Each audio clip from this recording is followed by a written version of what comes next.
If enough people share a disorder, it stops being diagnosed, it just becomes culture. The person subjected to years of wage work acclimates themselves to their dehumanization. Erich Fromm diagnoses this incredibly in The Sane Society, where he writes that when a defect is shared by a majority, it ceases to be recognized as a defect. Listen to this. Today we come across a person who acts and feels like an automaton, and who never experiences anything which is really his, who experiences himself entirely as the person he thinks he's supposed to be, whose artificial smile has replaced genuine laughter, and whose meaningless chatter has replaced communicative speech. And he has a kind of dulled despair that he carries with him all the time. Now, in isolation, we'd all look at such a person as dead inside.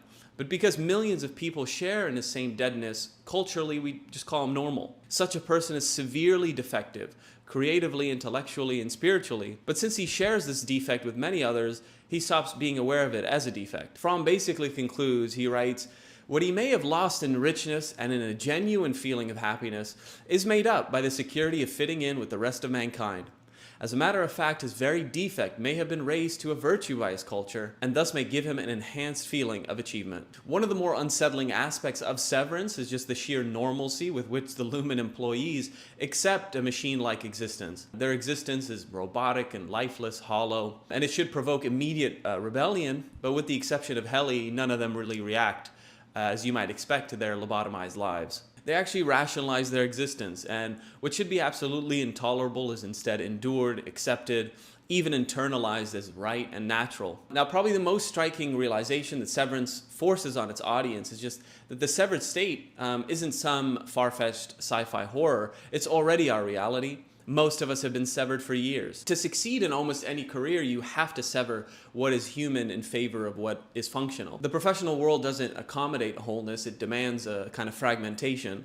Just as a student leaves their personal belongings in a locker before going to class, the wage worker has to kind of shelf essential aspects of themselves, of their humanity, before going into work. Their creativity, their curiosity, their autonomy. And Severance exposes this self-imposed fragmentation incredibly well. It forces you to consider how much of my real self am I suppressing when I enter the work world. How is prolonged exposure to this work self eroding the integrity of my real self? And just how much longer do I want to live a divided life? The desire to live as an undivided person is fundamental to our nature. It's not something that can ever be extinguished. At best, it can be pacified by busyness and rationalization, but it's always there gnawing at us under the surface. And when confronted with this gnawing, people react in kind of two ways. We try to find either the perfect work-life balance, or we're just frustrated by the impossibility of trying to balance two different selves and surrender entirely to a career or to a passion. Both paths are incredibly difficult to achieve and maintain. The modern world just doesn't easily permit an undivided life. Now, the final point I want to make is about Lumen's corporate propaganda and kind of the function it serves. So Lumen's propaganda is just the office ideology of the real world, stripped of any subtlety. The same psychological mechanisms that sustain Lumen's workforce operate in modern corporate environments. These mechanisms serve kind of three key functions. First is that work is kind of a total identity. So a subtle function of the Lumen ideology is that it tries to monopolize meaning itself. The company creates a reality in which all sources of joy, recognition, success, and self-worth flow through it.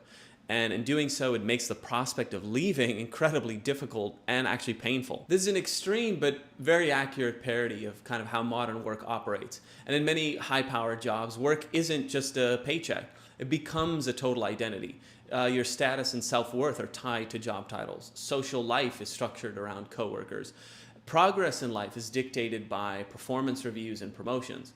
So to leave or change jobs is to sever yourself from an entire ecosystem of meaning. The second point is that it creates a self-reinforcing belief system. So the Lumen corporate language is designed to shape how employees interpret their reality there. And in the corporate world, coercion is laundered into personal growth through like vague, euphemistic phrases like team synergy, passion for the mission, and company values. Corporations want employees to internalize a sense of belonging so that their work feels more natural and even righteous. All right, lastly, the third function is that it kind of masks the inhumanity of the work. So the absurd rituals at Lumen, the waffle parties and company songs and cheap rewards, aren't actually meaningless accidents. They're there to soften the brutal reality of what employees are actually doing, meaningless, repetitive labor in a dehumanizing environment. And these rituals provide a thin veneer of sentimentality. They allow workers to attach emotional value to an otherwise empty routine. And corporate cultures try to pacify employees with incentives and perks, when the brute reality is that most employees are being drained, maximized for their utility, and discarded when just no longer profitable. Well, those were some thoughts on the disturbingly accurate Severance show. And until next time.